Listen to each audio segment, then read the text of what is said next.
What's up, Bulldogs? Today we are going to be dissecting the stream that Andrew Tate did with XQC. He did this Twitch stream. If you're not familiar with it, you can check it out here. It's XQC versus Andrew Tate on girlfriend clubbing. Basically, what happened in this stream is that the argument was about this idea, should you let your girlfriend go to the club? And this XQC guy, he was really upset about Andrew Tate's misogynist, sexist view on that. No, he doesn't allow his girl to go to a club.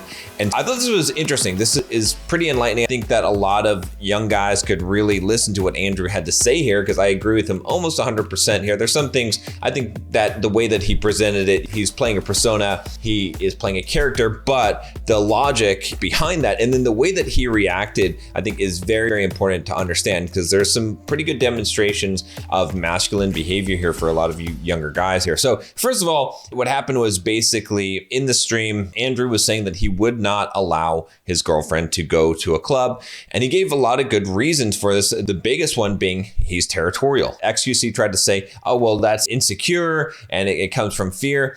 And Andrew said, no, if I had a Lamborghini and no one could break into it and had bulletproof glass and state-of-the-art security system, I still wouldn't park it on a street where people would try to break into it. It's because I'm territorial. Now, I'm not so sure I agree with the territorial response that he gave, but the other logic that he gave there is he said, look, I don't want her to go and it jeopardizes a relationship. It's a place where guys are obviously going to hit on her. Later on in the stream, he talked about this idea that what is the point of a nightclub? It is for sex. That is what nightclubs are designed for. That is why guys pay to go there. That is why people pay for expensive drinks there. And so why put her in that situation? And I think this is really the smoking gun argument. This is where you guys have to come from. Is he said, I don't even care about any of the reasons. I don't care about what you guys say. I don't like it. I don't want it.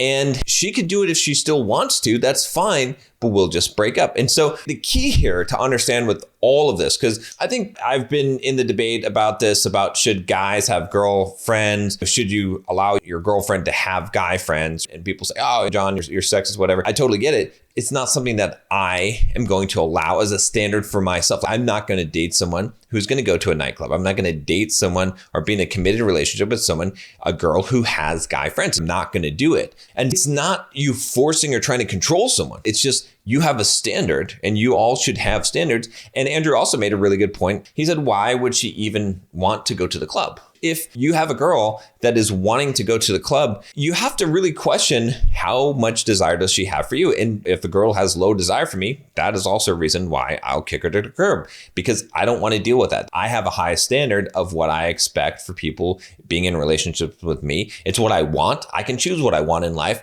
If I don't want to date a girl that goes to a nightclub, that's totally my choice. The same thing here. So when you get into these arguments of, oh, should you allow this or not, or who are you to try and say this? It doesn't even matter, because we have to have boundaries for ourselves and we have to have standards. And as a man, you have to have high standards. Now, you should have high standards for yourself as well. I think a lot of this comes from the idea of respect. It is disrespectful to put yourself in a situation, even if you're not compromising your values, where it looks like it might be possible. The argument that XQC was saying was like, you don't trust her. If she's smart, if she's intelligent, obviously she can take care of herself. It doesn't matter, because it's that appearance that is disrespectful. It's the fact that she would go to a place where people might assume that she would be unfaithful or assume that she's there for whatever reason or for attention from other guys. That is disrespectful to the man. And a lot of guys are afraid to have these standards. A lot of you guys right now, you're allowing the girl that you're dating or you're whatever you're in a committed relationship to do things that are disrespectful to you.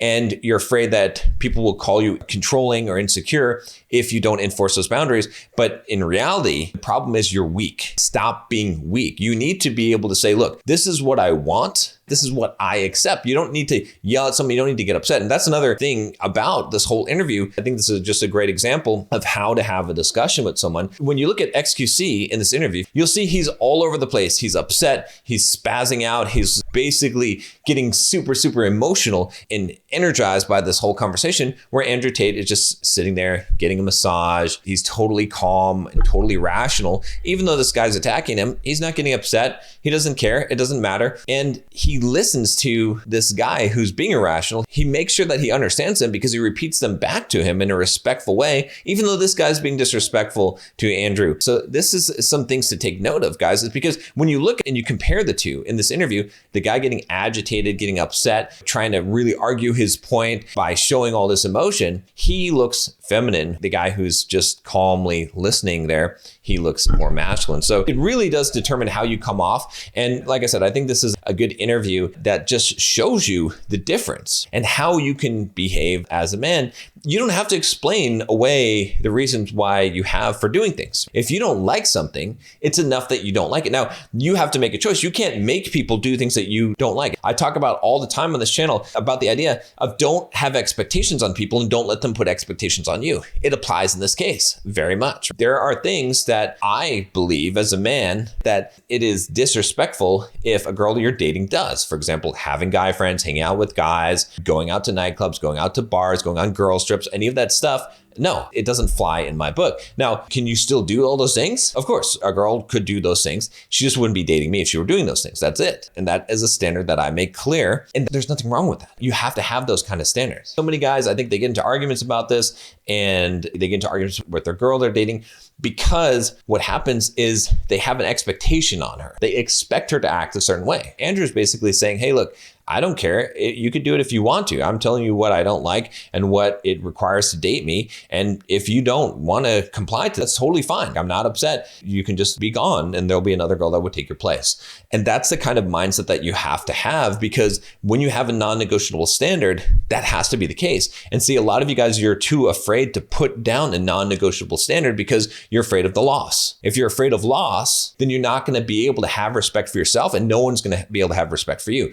The person who is not afraid of loss, that is a person who commands respect. And that's why in many cases, Andrew Tate, whether you like him or not, he does command respect because he's not afraid of loss. That in his speech, he's free in what he says. He doesn't really care what happens, but he does it still in a respectful way. Even though a lot of people don't agree with what he says some extreme statements, I'm sure. And that is to get some publicity and controversy on some of the things that he does believe. And that's fine because it's his principles and his values. It doesn't have to be yours. If you want to watch actually a really long interview I did with him, I think it's probably the best interview that exists on the internet with Andrew Tate. I've got a 2-hour interview called How to Be an Alpha Male Who Doesn't Give a Fuck with Andrew Tate. Go watch that video next.